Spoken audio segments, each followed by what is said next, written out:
अस्सलाम वालेकुम। हाँ जी, कल आपने फिर इसको रिवाइज़ किया? Any problem? Any question? आगे पढ़ें? अच्छा, मुझे याद आया कल एक चीज़ मैं भूल गई थी। Let me revise this. हमने कल किंगडम फंजाई जब पढ़ा था, तो ये एक बॉक्स में एक चीज़ थी, एक बड़ा इम्पोर्टेंट था। ये मैं कल आपको बताना भूल गई थी, तो मैं इसको एक दफ़ा आपको रिवाइज़ करवा दूँ। Some fungi are used in the production of bread, cheese and beer. An antibiotic called penicillin is derived from the fungus Penicillium. ये भी आपने इसको भी हाईलाइट करना है और इसको भी आपने करना है। ये ऑब्जेक्टिव में आपके आ सकता है कि what is the benefit of fungi, या फंजाई जो है वो किन चीज़ों की प्रोडक्शन में यूज होता है। तो आपको पता होना चाहिए फंजाई को जो है ब्रेड, चीज और बियर की प्रोडक्शन में हम लोग यूज करते हैं। इसके अलावा एक एंटीबायोटिक है जो बहुत कॉमनली पाकिस्तान में और भी कंट्रीज में जो है वो यूज होती है, डेट इज पेनिसिलिन। वो भी एक फंगस है, पेनिसिलियम, उससे डिराइव जो है वो होती है। इसको भी आपने बेटे एक दफा देख लेना। कल हमने 2 किंगडम जो है वो पढ़े थे, ठीक है। आज हम थर्ड किंगडम स्टार्ट करेंगे, that is kingdom Plantae. It includes plants which are eukaryotic multicellular organisms with cell wall made of cellulose. They are autotrophic and prepare food through photosynthesis.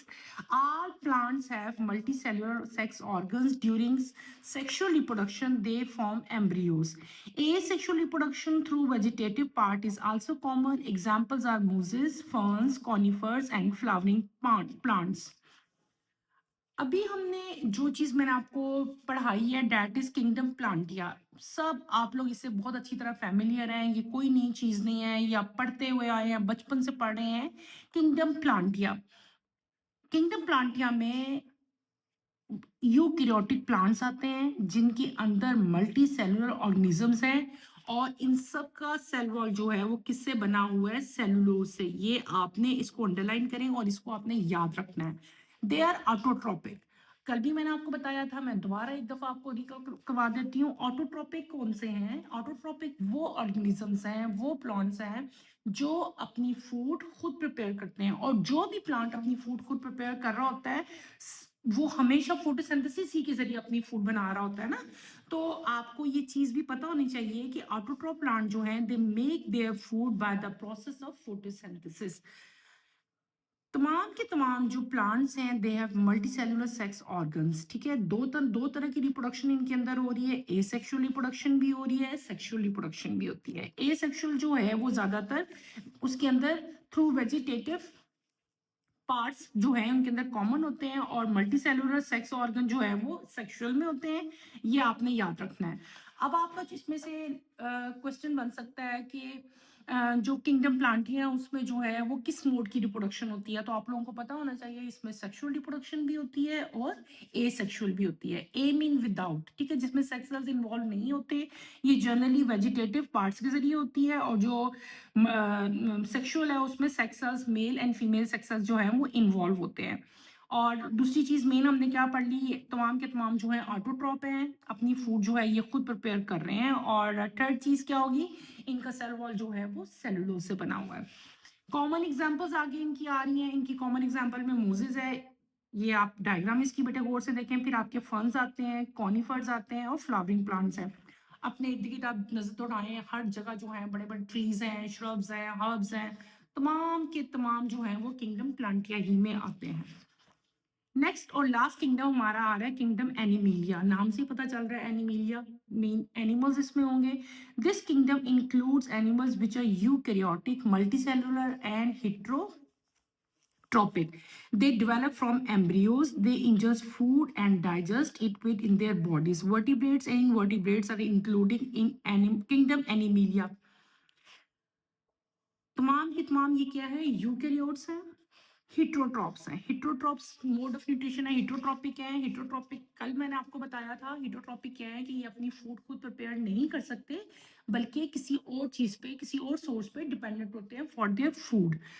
They develop from embryos. इनकी reproduction जो है वो sexual reproduction इनके अंदर होती है। दे ingest food and digest, वो food लेते हैं और उसको डाइजेस्ट करते हैं अपनी बॉडी के अंदर। और इसकी दो मेन जो है वो क्लासेस हैं, that is vertebrates and invertebrates. ठीक है, वर्टिब्रेट्स वो हैं जिनकी वर्टिबल कॉलम होती है, जैसे कि ह्यूमन बीइंग है, मैमल्स डिफरेंट टाइप के, हायर एनिमल्स हैं। इनवर्टिब्रेट्स वो हैं बेटे जिनके अंदर वर्टिबल कॉलम जो है वो हमारी तरह की नहीं होती, एब्सेंट होती है। इसमें लोअर एनिमल्स आते हैं, जैसे कि आपके आर्थ्रोपोड्स, इंसेक्ट्स आ रहे हैं, कॉकरोच है, मॉस्किटो है, बटरफ्लाइज हैं, वो तमाम की तमाम जो हैं फिशेज हैं वो इनवर्टिब्रेट्स में आ रही हैं। ठीक है, इसको हम डिटेल से आगे फर्दर जो है वो पढ़ेंगे। तो आपको क्लियर है किंगडम्स? आगे चलूं मैं। नेक्स्ट हम स्टार्ट करेंगे, नया टॉपिक है हमारा, status of virus in classification. हम लोगों ने अभी तक क्लासिफिकेशन पढ़ी, आपको मैंने पीछे बताया डोमेन्स हैं, डोमेन के बाद हम किंगडम्स पे आए हैं, लेकिन एक चीज ऐसी है जिसको हमने किसी क्लास में भी नहीं रखा, वो है वायरस। वायरस का स्टेटस क्या है क्लासिफिकेशन में, उसकी कौन सी क्लास है, वो किसी क्लास में आता भी है या नहीं आता? अगर नहीं आता तो व्हाई नॉट, क्यों नहीं आता? कोई तो रीजन होगा ना उसका कि उसको उसकी क्लास में वो फिट ही नहीं आ रहा। तो ये सब कुछ अब हम डिटेल से पढ़ेंगे, आप इसको अच्छी तरह सुने, समझें, और अगर आपको कोई प्रॉब्लम फील हो रहा है तो आप मेरे से जो है वो डायरेक्टली भी पूछ सकते हैं, और जो बच्चे डायरेक्ट नहीं पूछ सकते वो मेरे से कमेंट में जो है वो क्वेश्चन पूछ सकते हैं।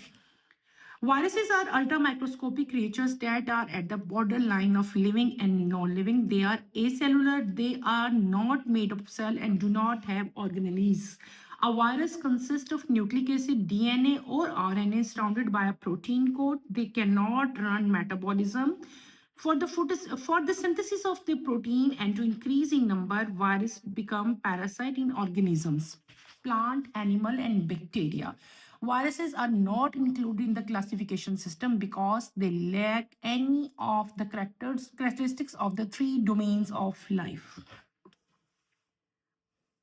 पहली चीज हमने क्या पढ़ी कि वायरस जो है वो अल्ट्रा माइक्रोस्कोपिक क्रिएचर्स हैं। ये आपको नेकेड आई से नजर नहीं आते हैं, सिंपल माइक्रोस्कोप से नजर नहीं आते, ये अल्ट्रा माइक्रोस्कोपिक है। इनको देखने के लिए हमें इलेक्ट्रॉन माइक्रोस्कोप जो है वो यूज करना पड़ता है। They are at the border line of living and non living, ये बॉर्डर लाइन पे है।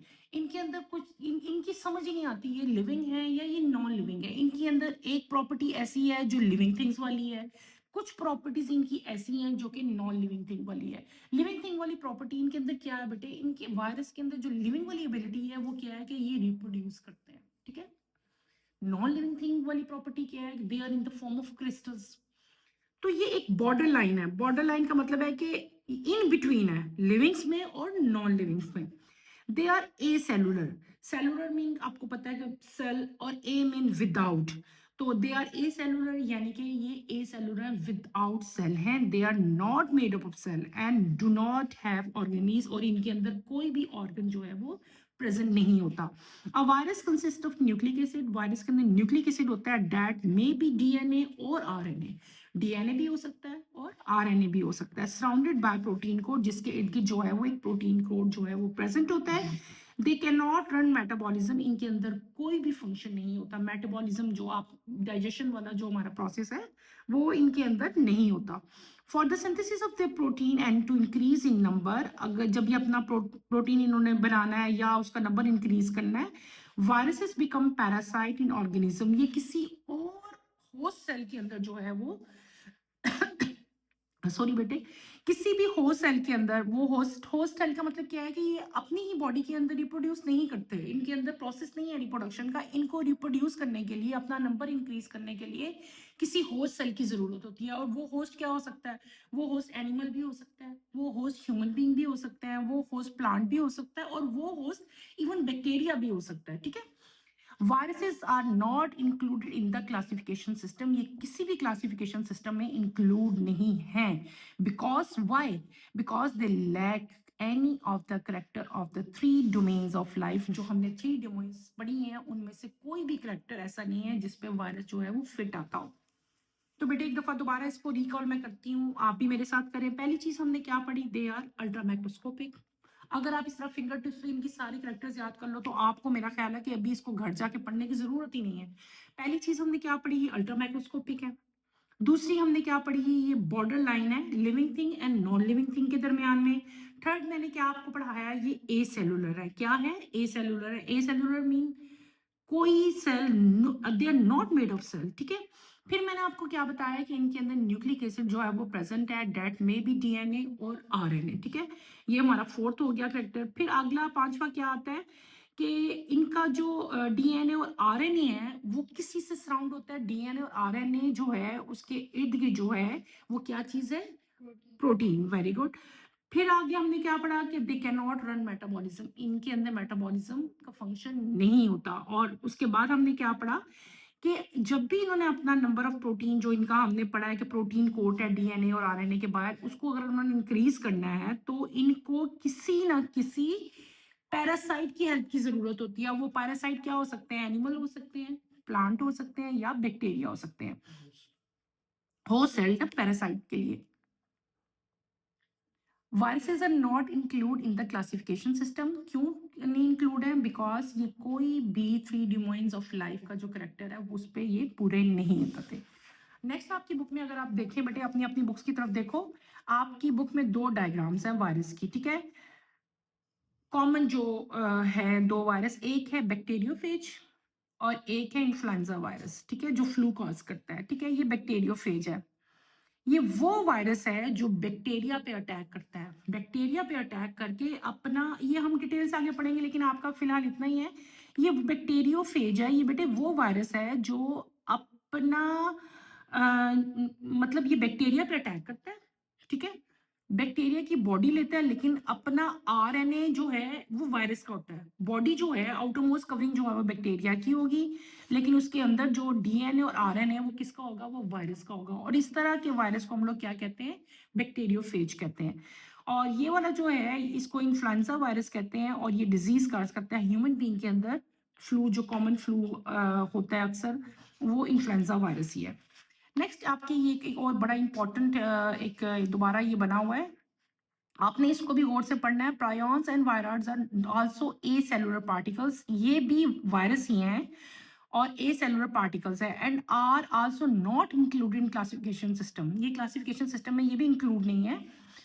Prions are composed of protein only and viroids are composed of circular RNA, ठीक है। इसमें क्या है, इसमें सिर्फ और सिर्फ सर्कुलर आरएनए प्रेजेंट है और इसमें सिर्फ क्या प्रेजेंट है, प्रोटीन प्रेजेंट है।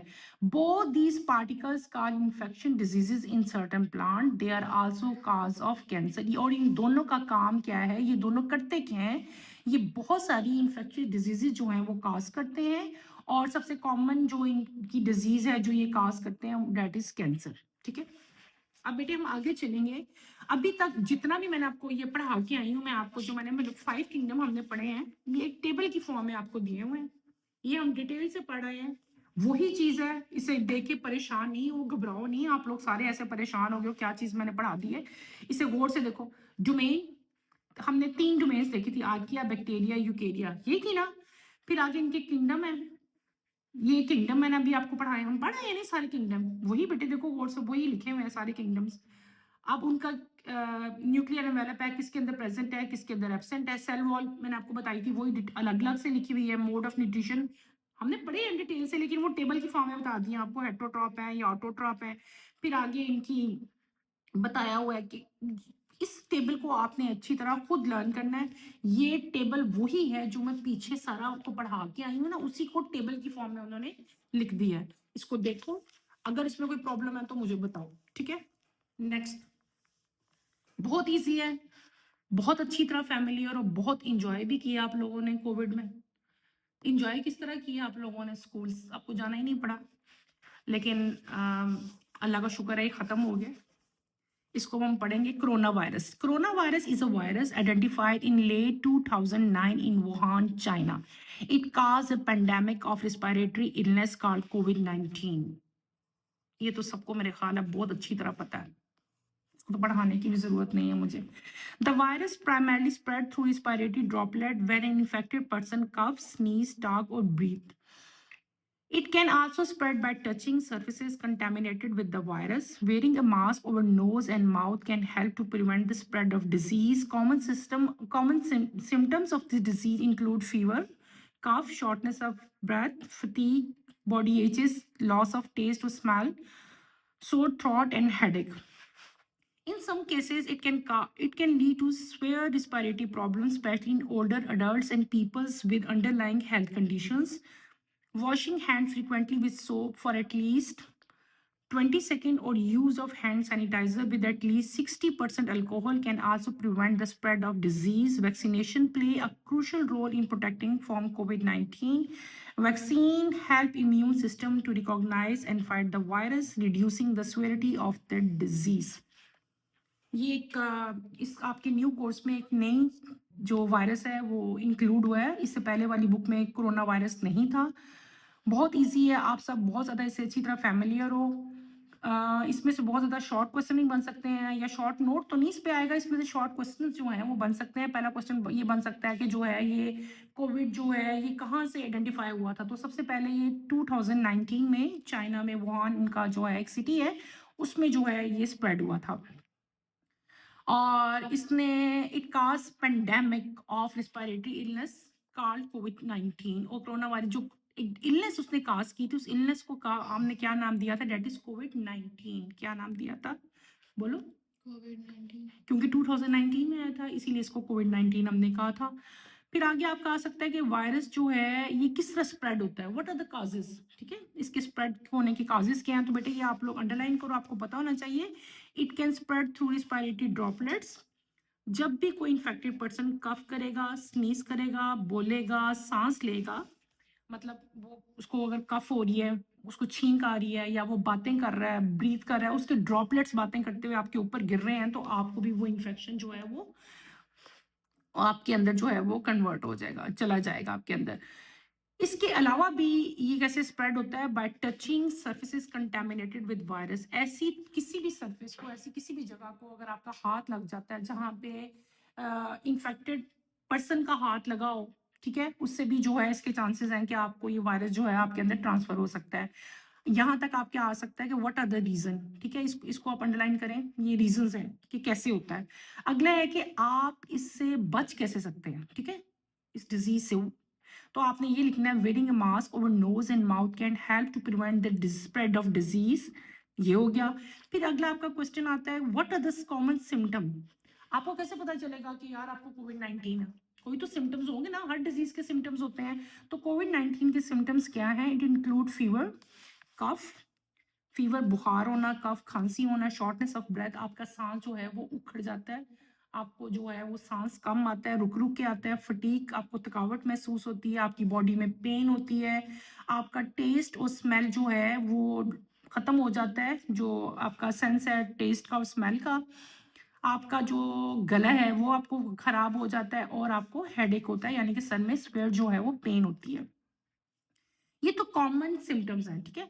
जो मतलब कॉमनली हर जिसको भी कोविड होगा उसको होंगे। लेकिन अगर ये कोविड ज़्यादा आप मतलब आपकी बॉडी का इम्यून सिस्टम इतना स्ट्रॉन्ग नहीं होता और आपको जो है कोविड ज़्यादा आपके ऊपर अटैक करता है, तब उस केस में आपके क्या सिम्पटम नज़र आते हैं? तो बेटे उस केस में क्या सिम्पटम होते हैं? It can lead to severe respiratory problems. ये रिस्पिरेटरी प्रॉब्लम को आप अंडरलाइन करें, स्पेशली किन पीपल्स में? ओल्डर, जिनकी एज ज़्यादा है या वो लोग जो ऑलरेडी किसी ना किसी हेल्थ कंडीशन में जो है वो यानी कि वो पहले से बीमार है, ठीक है? तो उनके ऊपर जो कोविड का जो अटैक है वो ज़्यादा स्वेयर होता है, ठीक है, बनिस्बत हेल्दी पीपल्स के। और अगला क्वेश्चन आपका बन सकता है कि हम कोविड-19 से जो कोविड है, जो कोरोना वायरस है, उससे किस तरह से हम लोग जो है वो बच सकते हैं? ऐसी कौन से एहतियाती तदाबीर हैं, जो हम करेंगे कि हमें कोविड-19 जो है सॉरी कोरोना जो है वो ना हो, कोविड ना हो? Washing hand frequently with soap, हमें अपने हाथ जो हैं वो बार-बार जो है सोप से धोने चाहिए। हैंड्स ऐसी जगह जहाँ पे आप ऐसी जगह पे हो जहाँ पे पानी अवेलेबल नहीं है, आप हैंड वॉश नहीं कर सकते, तो बेटा वहाँ पे आप हैंड सैनिटाइज़र यूज़ करेंगे। जिसमें एटलीस्ट 60% जो है अल्कोहल हो, ठीक है? फिर आपका और क्या चीज़ है? वैक्सीनेशन। कोविड-19 की वैक्सीनेशन भी आ गई हुई है। उस टाइम भी थोड़ा टाइम लगा था लेकिन आ गई थी, तो वैक्सीनेशन जो है उसने बड़ा क्रूशियल रोल जो है वो कोविड-19 के अगेंस्ट जो है वो प्ले किया था। Vaccine help immune system to recognise and fight the virus, reducing the severity of the disease. अब आपका ये भी क्वेश्चन बन सकता है कि वैक्सीन जो है वो इस पूरे जो कोरोना वायरस है, कोविड-19 है, इसमें क्या रोल प्ले करती है वैक्सीन? तो उसका आंसर ये है, ये आपको याद होना चाहिए कि वैक्सीन जो है, हमारे इम्यून सिस्टम को जो है वो स्ट्रॉन्ग करती है, इस काबिल बनाती है कि वो जो है वायरस से फाइट कर सके। क्या कर सके? फाइट कर सके, जिससे जो है जो डिज़ीज़ की सेवेरिटी है वो क्या हो जाती है? वो रिड्यूस हो जाती है, कम हो जाती है। समझ आ रही है कि नहीं? आज के लिए मेरा ख़्याल है इतना ही काफ़ी है। बाकी जो बायनॉमियल नोमेनक्लेचर है वो इंशाल्लाह हम लोग जो है वो कल स्टार्ट करेंगे। इसको आपने अच्छी तरह डिटेल से पढ़ना है और कल मैं आपका जो है वो फिर टेस्ट लूँगी।